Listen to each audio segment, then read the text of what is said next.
A U.S. official has confirmed to CBS that there are 5 unaccounted for U.S. hostages presumed living, believed to be held by Hamas or terror groups in Gaza. Hamas has released a video that appears to show U.S. Israeli hostage Hersh Goldberg-Polin. The White House addressed it earlier today. The moment that we got the video that showed Hersh, we gave it to the FBI Hostage Fusion Recovery Cell. Those are the experts who have the technical capacity to actually look at that video and discern, or at least assess with as much specificity as possible, the answers to your questions. They are in the process of doing that. I'm not going to get ahead of that assessment. CBS News Chief Foreign Affairs correspondent Margaret Brennan joins us now. She, of course, is also the moderator of Face the Nation. Margaret, great to see you. What more can you tell us about this video? Well, this is a new tactic by Hamas. Bob, this is the first time we have seen a video like this of a U.S. hostage released publicly. We know it was privately delivered to the White House on Monday. The family also received it. Many officials surprised to see this proof of life in some ways because Hersh's injuries were so grave. And you can see in that video that he is missing his left hand. He sustained injuries on October the 7th. And as his mother has shared publicly, there were concerns about the degree to which he'd be able to survive a severe injury like that one.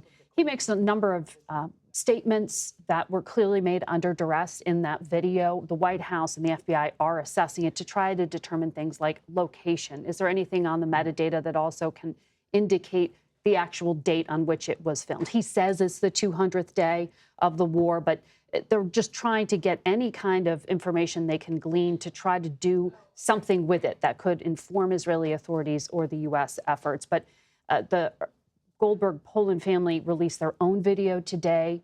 This has to be incredibly painful to hear your son make these pleas, but in some ways they were relieved in this video, saying it's the first time they've heard their son's voice in 201 days, and it has proved that he is alive. So in some ways it has rejuvenated hope, although the diplomacy currently is completely stalled, and his mother made a plea for that to restart.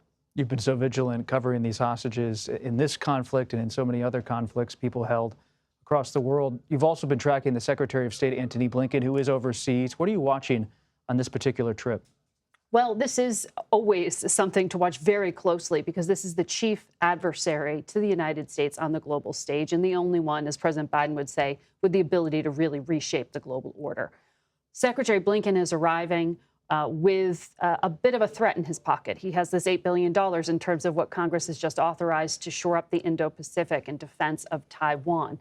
Diplomacy is often thought to be most effective with the threat of force implied, if not at least explicit. And in this visit, he is going to make a few points, including, one, something very key to the election, really pressing China to cut back on the flow of fentanyl or ingredients to make fentanyl to North America and into the United States because it's killing so many Americans and the precursor chemicals made in China, but also on this connection to Russia. We are seeing China and Russia explicitly aligned here. Remember, President Biden laid down this red line saying, do not arm Russia in its war against Ukraine. China is going right up to that line. We have now seen U.S. officials declassify intelligence indicating that Russia and China are co-producing drones, that China is helping rebuild the military-industrial complex that Russia is using. In other words, blowing past U.S. sanctions and helping to have Vladimir Putin potentially win this conflict. So that's something that Secretary Blinken will also be pressing here. We don't know what the consequences are there. The implied threat there might be sanctions. And quickly, in the final minute here, what about Americans wrongfully detained in China? Do they have any hope of their situation being addressed?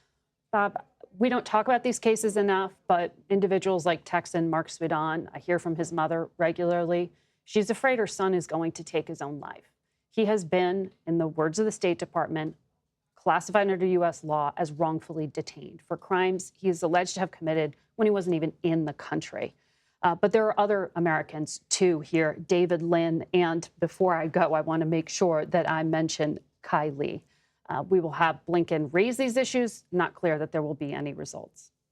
Margaret Brennan, thank you so much for your reporting. We appreciate it.